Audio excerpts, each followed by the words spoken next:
A história de um homem inquieto, um jovem brilhante, sedento por prazer, mas ainda mais pela verdade. Este é Santo Agostinho, filósofo, bispo, doutor da Igreja, um nome que atravessa séculos como símbolo de conversão, sabedoria e fé profunda. Prepare-se para conhecer a alma que disse: nos fizeste para ti, Senhor, e nosso coração está inquieto enquanto não repousa em ti. Agostinho nasceu em 354 d.C., em Tagaste, uma cidade no norte da África, então parte do Império Romano. Sua mãe, Mônica, era uma cristã devota e dedicada, mulher de oração constante. Seu pai, Patrício, era pagão e pouco participava da educação moral do filho.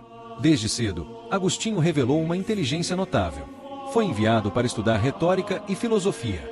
Mas, junto com o brilho acadêmico, veio também uma vida marcada pelo orgulho e pela busca desenfreada por prazeres. Santa Mônica via tudo isso com dor, mas nunca deixou de rezar por ele. Durante anos, suas lágrimas foram sementes de fé. Na juventude, Agostinho viveu intensamente.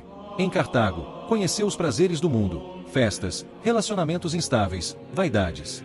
Com apenas 17 anos, teve um filho com uma mulher com quem nunca se casou. Ao mesmo tempo, buscava sentido nas filosofias pagãs.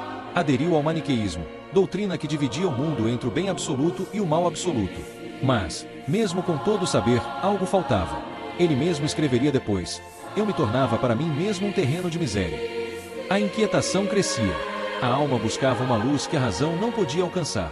Em Milão, Agostinho começou a ouvir os sermões de Santo Ambrósio. E se surpreendeu.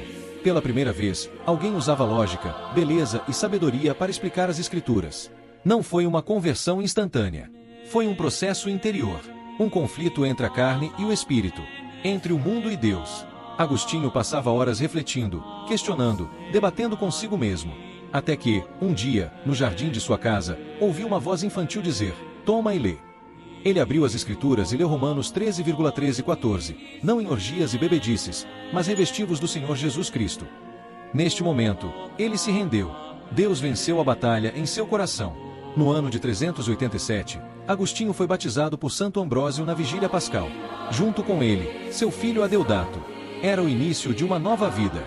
Pouco depois, enquanto se preparavam para retornar à África, sua mãe, Mônica, faleceu em Óstia. Ela morria em paz, dizendo: nada mais me atrai neste mundo. Tudo o que eu pedi a Deus, Ele me concedeu. Agostinho, agora órfão, carregava a missão de viver o evangelho que transformou sua alma. De volta à África, Agostinho fundou uma comunidade monástica. Em 391, foi ordenado sacerdote, e pouco tempo depois, bispo de Hipona. Dedicou sua vida a pregar, escrever e combater heresias. Suas obras, como Confissões, são até hoje lidas com admiração. Nela, ele abre a alma, confessa os erros e exalta a misericórdia divina.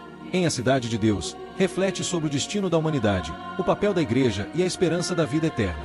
Santo Agostinho se tornou uma das maiores mentes da história cristã. Seu pensamento moldou séculos de teologia e filosofia. Em 430, Hipona foi cercada pelos vândalos.